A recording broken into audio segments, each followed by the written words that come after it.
Okay, kani adding sites to Chrome. Dali ra ni.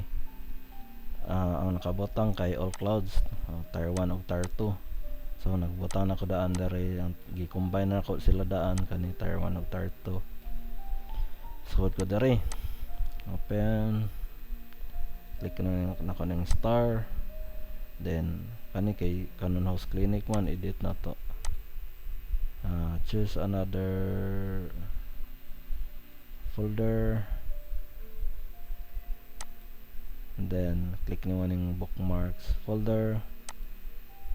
Click kung wala pa dere, wala man dyan na sa imo kay wala kung karon kay click nimo ni new folder, Iskano Montreal.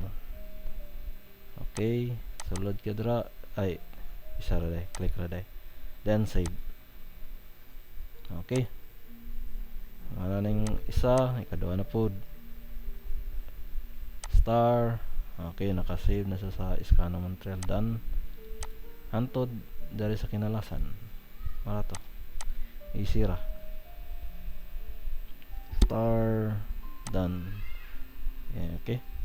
Stop na yun ako kay tiwason na ako ni tanan. Wala to nga process.